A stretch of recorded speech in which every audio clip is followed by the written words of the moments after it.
যুবভারতী কাণ্ড নিয়ে শোরগোল পড়ে গিয়েছে রাজ্যে। অভিযোগ, গত শনিবার মেসি মাঠে ঢোকার পর বহু মানুষ তাকে ঘিরে রেখেছিলেন, যার জেরে দর্শকরা আর্জেন্টাইন তারকাকে দেখতে পারেননি। পরবর্তীতে এই নিয়ে ধুন্ধুমার পরিস্থিতি তৈরি হয় স্টেডিয়ামে।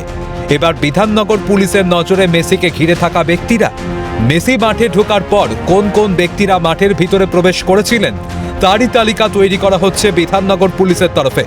একই সঙ্গে লিওনেল মেসিকে ঘিরে থাকা ব্যক্তিরা কিভাবে মাঠের ভিতরে প্রবেশ করলো, তাদের কাছে কোনো বৈধ পাস ছিল কিনা, কার মদতে তারা মাঠের ভিতরে প্রবেশ করতে পারলেন, এই সমস্ত বিষয় জানার চেষ্টা করছেন তদন্তকারী আধিকারিকরা। সূত্রে খবর, ইতিমধ্যেই এই সংক্রান্ত একাধিক ভিডিও ফুটেজ সংগ্রহ করা হয়েছে। সেই ফুটেজ খতিয়ে দেখে এই সমস্ত ব্যক্তিদের চিহ্নিত করার চেষ্টা চলছে। আগামী দিনে তাদের তলব করে জিজ্ঞাসাবাদও করা হতে পারে বলে সূত্রের খবর। যে কারণে এই ঘটনাটি ঘটেছে, অর্থাৎ মেসিকে ঘিরে থাকা ব্যক্তিরা কারা এবং তাদের কাছে বৈধ নথি ছিল কিনা, যদি নথি থেকে থাকে সেক্ষেত্রে মেসির কাছাকাছি পৌঁছানোর নথি তাদের কাছে ছিল কিনা, কে বা কারা পারমিশন দিয়েছিল, ইভেন্ট ম্যানেজমেন্ট কোম্পানি বা যারা এই গোটা বিষয়টি অর্গানাইজ করছিল সেই কোম্পানির মাধ্যমে কোনো পাস ইস্যু করা হয়েছিল কিনা, এই গোটা বিষয়টি কিন্তু এই মুহূর্তে বিধাননগর পুলিশের তরফ থেকে খতিয়ে দেখা হচ্ছে। এবং যেটা পুলিশ সূত্র মারফত খবর, যে আগামী দিনে এই সমস্ত ব্যক্তিদেরকে ডেকেও পাঠানো হতে পারে, তাদেরকে জিজ্ঞাসাবাদ করা হতে পারে কে বা কারা এই পাস ইস্যু করেছিল, যদি পাস ইস্যু করে থাকে সেক্ষেত্রে কীভাবে তারা পাস পেয়েছিলেন।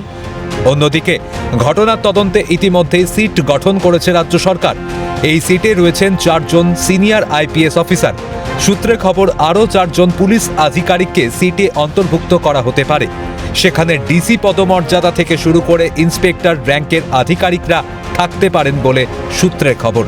এদিকে বুধবার সিটের সদস্যরা যুবভারতী ক্রীড়াঙ্গন পরিদর্শনে যান। এরপর তারা যান বিধাননগর পুলিশ কমিশনারেটের দপ্তরে। সেখানে তারা বেশ কিছুক্ষণ কথা বলেন। এরপর তারা সেখান থেকে বেরিয়ে যান। রয়েছে পীযূষ পান্ডে, রয়েছে সুপ্রতিম সরকার, মুরলীধর শর্মা এবং আরো একজন শীর্ষ আইপিএস কর্তা জাবেদ শামীম রয়েছেন। আজকে 9:45 নাগাদ যুবভারতী ক্রীড়াঙ্গনে তারা এসে পৌঁছন।